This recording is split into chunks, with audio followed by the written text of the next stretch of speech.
So hi guys, my name है Nitish and this is your beautiful channel physics by Nitish sir. तो आज के इस वीडियो में हम लोग पढ़ने वाले हैं कूलॉम का नियम। और ये बोर्ड एग्जाम में आपको हर साल देखने के लिए मिल जाता है, इस साल भी आएगा। तो डिटेल में समझेंगे कूलॉम का नियम क्या होता है, इसका लिमिटेशंस क्या होती हैं, एकदम डिटेल में बेसिक से समझेंगे। और अगर इस वीडियो को आप लास्ट तक देखते हैं तो मैं गारंटी के साथ बोल सकता हूं कि इस टॉपिक में आपको किसी भी प्रकार की कोई दिक्कत नहीं होने वाली है। तो आइए शुरू करते हैं। कैसे हैं आप लोग? मस्त होंगे, एकदम स्वस्थ होंगे। तो आइए शुरू करते हैं। देखिए, हेडिंग लगा लीजिए कूलॉम का नियम। कूलॉम चच्चा का नियम क्या है भैया, एकदम समझेंगे डिटेल से। देखिए, कूलॉम ने क्या बताया था कि अगर दो चार्ज है, आवेश है, चाहे ये प्लस हो सकते हैं दोनों, या चाहे दोनों माइनस हो सकते हैं, या एक प्लस हो सकता है एक माइनस हो सकता है। अगर दो आवेश है तो हम लोग ने देखा कि दो आवेशों में हमेशा आकर्षण या प्रतिकर्षण होता ही रहता है। तो कूलॉम ने बताया कि ये आकर्षण जो बल लग रहा है और प्रतिकर्षण जो बल लग रहा है, ये कितना लग रहा है, इसका मात्रा क्या है, गणितीय निरूपण बताया था इसका।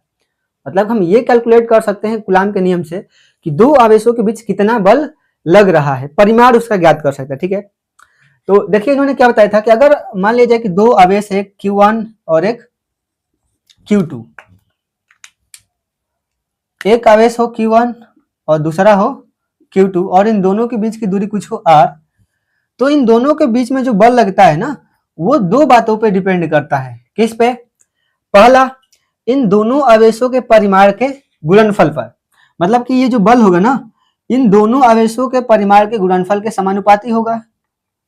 यानी कि जितना आवेश ज्यादा होगा यहाँ पे, इन दोनों के बीच में उतना ही ज्यादा बल लगेगा। समानुपाती होने का मतलब क्या है कि अगर एक चीज को बढ़ाया, जैसे बोले कोई क्वांटिटी ए है, ये डायरेक्टली प्रोपोर्शनल है कोई क्वांटिटी बी के। इसका मतलब क्या है कि अगर बी को बढ़ाया जाएगा तो ए भी बढ़ेगा सेम रेशियो में, अगर बी को घटाया जाएगा तो ए भी घटेगा सेम रेशियो में। आई बात समझ में? तो ये होता है प्रोपोर्शनल, डायरेक्टली प्रोपोर्शनल का मतलब। वैसे इनवर्सली प्रोपोर्शनल का मतलब होता है अगर ए इनवर्सली प्रोपोर्शनल 1/b के, तो इसका मतलब होता है कि अगर बी को बढ़ाया जा रहा है तो ए घट रहा है, कम हो रहा है सेम रेशियो में। अगर बी को घटाया जाए तो ए बढ़ रहा है सेम रेशियो में। ठीक है, तो ये होता है समानुपाती और व्युत्क्रमानुपाती का मतलब। तो इन्होंने बोला कि जो बल है इन दोनों के बीच में लगने वाला जो वैद्युत बल है, वो इन दोनों आवेशों के परिमाण के गुणनफल के समानुपाती होता है। दूसरी बात इन्होंने क्या बोला कि ये जो बल है ये इन दोनों आवेशों के बीच के दूरी के वर्ग के व्युत्क्रमानुपाती है। इन दोनों आवेशों के बीच की जो दूरी है ना, उसके वर्ग के व्युत्क्रमानुपाती है। क्या? बल। इसका मतलब क्या है कि इन दोनों आवेशों को जितना दूर रखेंगे, इन दोनों के बीच में बल उतना ही कम लगेगा, और जितना इन दोनों को पास पास रखेंगे उतना ही इन दोनों के बीच में बल ज्यादा लगेगा। दूरी कम बल ज्यादा, दूरी ज्यादा बल कम। यानी कि जो बल है इन दोनों आवेशों के बीच में, ये दो बातों पर निर्भर कर रहा है। कौन कौन? इन दोनों आवेशों के परिमाण के गुणनफल के समानुपाती है, और इन दोनों आवेशों के बीच के दूरी के वर्ग के व्युत्क्रमानुपाती है। तो जब इन दोनों को मिलाया जाता है ना, तो यहां से एक फार्मूला बनता है, F is directly proportional to Q1 Q2 upon R का स्क्वायर। जैसे ही प्रोपोर्शनलिटी का चिन्ह हटता है तो एक कांस्टेंट आता है K Q1 Q2 upon R square. अब ये जो K का मान है ना, ये जो K का मान है, इन्होंने बताया K का जो मान है वो इतना होता है। कितना होता है? जहां K जो है एक नियतांक है। क्या है? K नियतांक। और इस K का मान कितना होता है?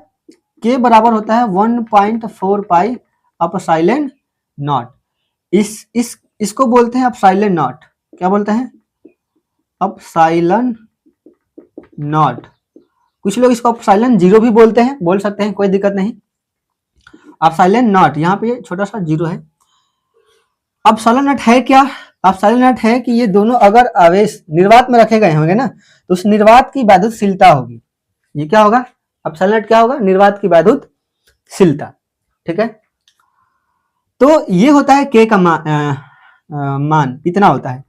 इसका गणितीय रूप में मान होता है 9 × 10 के पावर 9 न्यूटन मीटर स्क्वायर पर कूलॉम स्क्वायर। कोई दिक्कत? तो ये रहा कूलॉम का नियम, जहां ये Q1 Q2 क्या है, दोनों